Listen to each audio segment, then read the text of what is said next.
प्यारी सास संगत जी, परम प्यार से कहिए धन्यकार जी। आओ संत महात्मा उदास आशा करता है कि आप सतगुरु की कृपा आप पर बरस रही होगी और आप सतगुरु का सिमरण कर रहे होंगे। आओ प्यारी सास संगत जी, आज की कहानी एक सच्ची कहानी, आज के विचार ऐसे विचार जो कि एक नई सीख देने वाले विचार लेकर के एक बार फिर मैं उपस्थित हुआ हूँ। आओ प्यारी सास संगत जी, एक बार एक बहन जी सत्संग में जाया करती थी और सत्संग में जाती थी तो अचानक एक दिन क्या हुआ, सत्संग के अंदर उन्होंने सर हिलाना शुरू कर दिया। प्यारी सास संगत जी, कुछ देर हिलाया और फिर उसके बाद शांत अवस्था में हो गई, चली गई। अगले संडे फिर जब आई, जब सत्संग जो समाप्ति की ओर, फिर उन्होंने सिर हिलाना शुरू कर दिया। प्यारी सास संगत जी, संत महात्माओं ने स्मरण किया, वो शांत हो गई, फिर चली गई। और अगले संडे जब यही प्रक्रिया फिर से हुई तो वहाँ के जो प्रमुख साहब थे, प्यारी सास संगत जी क्या करा, उन्होंने देखा ये तो डेली हर संडे में ऐसे ही हिलाती है। तो प्यारी सास संगत जी, उन्हें क्रोध आ गया। उसने कहा, दुष्ट आत्मा तू ऐसा मानेगी नहीं। आओ प्यारी सास संगत जी, होता क्या है, उन्होंने एक बहुत तेज़ी से एक थप्पड़ बहन जी के गाल पर रख दिया, इतनी तेज़ी से रख दिया कि उनका एक जो है वो दांत से ब्लड निकलना शुरू हो गया। आओ प्यारी सास संगत जी, अब वो बहन पूरी तरीके से यानी सीधी पड़ गई। अब वो जो दुष्ट आत्मा विकराल रूप धारण कर लिया उसने कहा, कौन सी किताब में लिखा हुआ है, क्या सदगुरु आदेश देते हैं कि आप इस तरीके से मारा पीटी करो? क्या इस तरीके से बताते हैं कि सदगुरु? आओ प्यारी सास संगत जी, वो कह रही है कौन सी किताब में लिखा है कि इस प्रकार से बिहेव करना है? तो प्यारी सास संगत जी वो कहती है, इसका परिणाम आपको भुगतना पड़ेगा। ये आपने अपनी तरफ से करा, सतगुरु का कोई अलाव नहीं है। यानी सतगुरु का अलाव है सेवा, सत्संग, सिमरन। आप सिमरन कर सकते हैं उस आत्मा के लिए जो कि पीड़ित व परेशान है, सिमरन कर सकते हैं, ना कि उसकी पिटाई कर सकते हैं। यह आदेश सतगुरु ने नहीं दिया। सतगुरु से हम अरदास कर सकते हैं, सच्चे पातशाह इस महिला, इस बहन पे कृपा करना, इस पे दया करना और ये स्वस्थ व चंगी हो जाए। तो आओ प्यारी सास संगत जी, होता क्या है, आफ्टर सम टाइम, कुछ समय के बाद उन महात्मा के साथ में, जैसा कि उस आत्मा ने जो कह दिया था, तो उन महात्मा का क्या होता है, जो प्रमुख थे वहाँ के ब्रांच के, उनका एक्सीडेंट हो जाता है, यानी उनकी एक टांग टूट जाती है। आओ प्यारी सास संगत जी, उन्हें भी अपनी गलती का एहसास हुआ। उधर जो सेवा दल के इंचार्ज थे, जो उन्होंने भी टोका था कि महाराज हमें सतगुरु ये अलाव नहीं देते, ऐसे आदेश नहीं देते कि हम किसी पर इस तरीके से बिहेव करें, थप्पड़ मारें।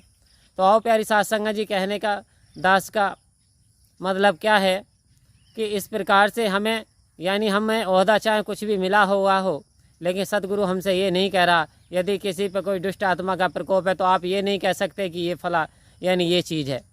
आप नहीं जानते क्या है, लेकिन हम क्या कर सकते हैं, हमारे हाथ में क्या है, हम निरंकार का सिमरन कर सकते हैं। हम सतगुरु से अरदास कर सकते हैं कि तू ही निरंकार, मैं तेरी शरणा, मैनू बख्श लो। उन बहन जी का नाम लेकर के उनके लिए अरदास कर सकते हैं और चरना अमृत दे सकते हैं, तो वास्तव में वो सुकून हो जाएगा, उन पे वास्तव में कृपा हो जाएगी। उन्हें हम सेवा दे सकते हैं कि उन्हें टॉयलेट की सेवा करा सकते हैं, नालियों की सेवा करा सकते हैं, झाड़ू की सेवा कर सकते हैं। बाकी करण करावन हार तू, सब कुछ तेरे पास, अंशंग तुझको देख के दास करे अरदास, अरे तू साहो का सहनसा, मैं दासों का दास। हे सच्चे पातशाह, तू तो अंशा का विनाशी है, तू तो सब कुछ जानने वाला है, मैं तो तेरे दासों का दास हूँ, मैं क्या कर सकता हूँ। आओ प्यारी सास संगत जी, कहते हैं ये जो मैं की भावना है ना, मैं ये करता हूँ, तो ये मैं के ही बंधन इंसान को बेड़ियों में डालते हैं। कहते इंसान तू कर्म करता जा, लेकिन बिना कर्म के यानी इसमें लिप्त ना हो। हमें यानी किसे महत्व देनी है, निरंकार को। हमें किसको देनी है, सतगुरु को, कि करण करावन हार तू, सब कुछ तेरे पास। एक दास उदाहरण देगा कि रहीमदास जी 1.25 टन सोना का दान किया करते थे, तो लोग कहते थे वे रहीमदास जी बांट रहे, किससे लाए, रहीमदास जी से। तो रहीमदास जी ने साफ साफ कह दिया, हे व्यक्तियों, हे लोगों, मुझे मत फांसो कि देनहार कोई और है, अरे देता है दिन रैन, लोग भरम मुझ पे करें, ताते नीचे नैन। अर्थात देने वाला तो कोई और ही परमपिता परमात्मा है, लेकिन लोग मुझ पे भरम करते हैं, जबकि मैं तो नीचे को आंखें डाल करके दान देता रहता हूँ कि देनहार कोई और है, देता है दिन रात दिन जो दे रहा, तभी तो मैं बांट रहा हूँ। तो हे लोगों, मुझ पे भूले का मत करो, ये देने वाला तो परमपिता परमात्मा है। ठीक इसी प्रकार से करण करावरण हार तू सब कुछ तेरे पास। हे प्रभु सब कुछ आप ही करने वाले हो। हे सतगुरु सच्चे पातशाह मैं तो कुछ नहीं हूँ, मैं क्या हूँ क्या हस्ती मेरी, आप करे हो मेरा नाम। मैं कुछ नहीं हूँ, मेरी कोई हस्ती नहीं, मेरी कोई औकात नहीं।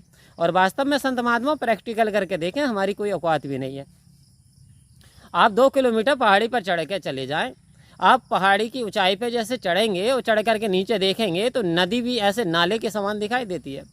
इंसान तो दिखाई नहीं देता, लुप्त हो जाता। इंसान है कहाँ, पता ही नहीं चलता संत महात्माओं। तो हम अपनी औकात देखें, आखिर हमारी औकात क्या है, यानी हम कुछ नहीं है।